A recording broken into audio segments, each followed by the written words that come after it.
Now, it's just Stephanie. I wanted to talk more about the HSK1 test now that it's been a couple of days since it started. Since it started and finished and is just a thing of the past. Again, I won't have the results for about another 3.5 weeks. Even though it's a Scantron test, it takes a month to get your results back. That's one of the things that drives me crazy about it, is that doesn't make sense. I was thinking, over the past few days I've been thinking about it, and here's the thing. I was telling my husband yesterday, I wish I had written some of this down, because I had some weird analogies as to, like, I'm used to being the language teacher, not the language learner, not the language tester. I'm used to being the language test not administrator, but test giver, not the test taker. And so this has all been an interesting flip for me on being on the vulnerable side of language learning and language testing. And because of the time constraints that I mentioned a few times with the test, like 20 reading questions with 17 minutes, I couldn't really sit down and really understand the sentence. I had to resort to more keywords and test-taking skills of, well, there's 5 answers, there's 5 sentences. Clearly I'm going to only use each one once, so I'd cross them off, and if I had a sentence I didn't know, I saved it till the end, and then I matched it up with the remaining one and hoped that that worked. And I hate doing that for language learning and language testing, but I had no choice in that situation. So when I said to my husband yesterday, it's sort of a weird analogy, but I was like, I feel like taking the HSK1, whether you pass or not, taking the HSK1 test, to me, feels like if you're in a baby-like state, and you're growing out of being a baby into being a toddler, I feel like it's not that you know how babies can't really control their bladder? This is a really weird analogy coming up, so get ready. But you know how babies can't control their bladder? Like, they enter the world and they're just everything all over, right? So, but eventually they get better, and eventually they can be potty trained. Okay, so here's my analogy. I feel like taking the HSK1 test says to the world, I'm no longer peeing all over you, but I'm kind of still peeing on myself. What? I don't even know why this came into my brain, but it was like, I don't feel like I'm competent. Let me put it in adult speak.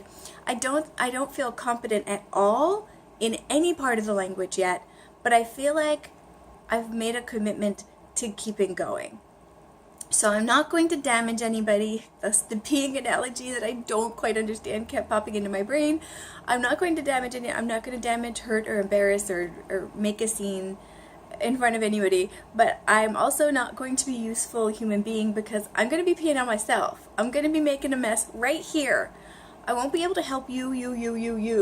I won't be able to contribute to society in this language yet, or even function in the society, or even take care of myself yet, because I'm still busy here. I think that's why the peeing analogy came in, because it's still a mess. I'm still a mess. I still understand 1 or 2 words per sentence, even less when it turns into a question, because the word order is so different. So I'm completely and utterly unfunctional in the language. It's just an admission that I've contained part of my unfunctionalness. This could be the weirdest language analogy known to man, and possibly the grossest, so feel free to skip to the next video. I'm really not offended at all. I just don't know how else to explain how unmonumental this stage is. It's just here. I've made a commitment to keep going. I think they've thrown the test in at this level so that you can have something to show for the time spent, because it takes a long time to even take this level test. And I think it's just like, okay, so you've done that much work. Here's your piece of paper. Keep going so you can finally get to somewhere real in the language. I don't know. I've never gotten to fluent in a second language. I don't know what that feels like, tastes like, or what analogy would come. Hopefully not a potty analogy. But I've never felt like I've put in so much time and been so non-functional. So this is a very interesting state to be in. very, very interesting state. And I'm not complaining. I've actually started to really like the process.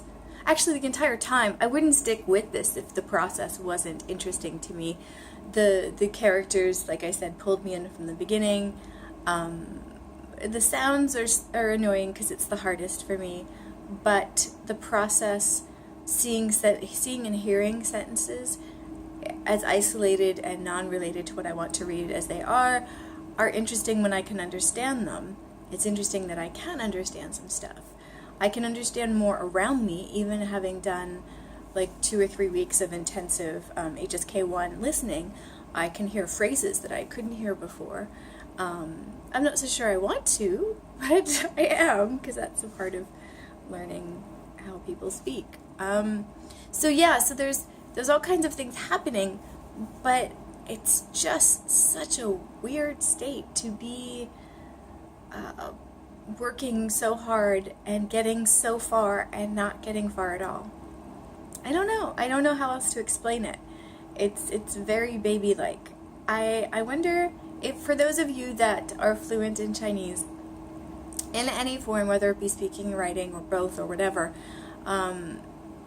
if you were to put like the growth of a human being analogy to the HSK levels, let's just say HSK1 is baby, where would you say the other stages of life, like childhood, adolescence, teenagehood, adulthood, elderly, where would you say those are? I mean, I guess it would have to be divided up into those growing older. I don't know what I'm saying.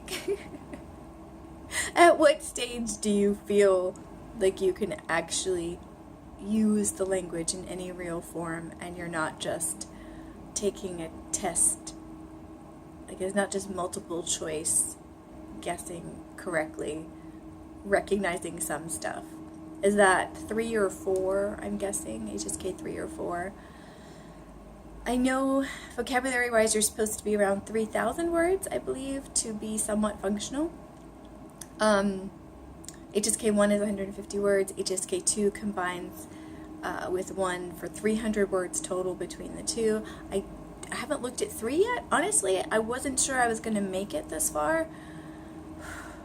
I've never had this much patience in my life. So as soon as I start getting into the mode of studying for 2, I'm going to start collecting the materials for 3, so I'm ready when that hits. So then I'll have a better idea of how many words there are. But it's supposed to get exponentially harder from one level to the next. So I imagine 3 would be quite a jump in how many vocabulary words there are. But I'm guessing around 3 or 4 there should be some sort of break in the in feeling sort of independent and functional in the language. I don't know. I'm dependent on you guys for encouragement on that it happens. That it happens ever. Anyway, so I'm going to take my peeing analogy and I'm going to go get some coffee and start my day. So, yeah, if you've taken the HSK test and you have any comments, suggestions for folks who are about to take it, any weird things that happened during the test. Oh, I forgot to tell you, during the test, there were 2 people that burped. I don't know why this sticks out to me, probably because it was so quiet and because I was in a room full of foreigners. I thought there would be a different standard of conducting ourselves, and 1 test taker and 1 test administrator burped during the test, and it really, really stuck out. I don't know why, but it really, really stuck out. Because it was during the reading. Both of them were during the reading. And, yeah, I'm glad it wasn't during the listening, because that might have actually, they only played the stuff twice, so that might have actually hindered our ability to understand. No, burps are quick. I don't know why. I'm thinking of bodily functions today. I don't know what's happening. Anyway, funny, quirky HSK test of any level down below. Thank you, Sachin.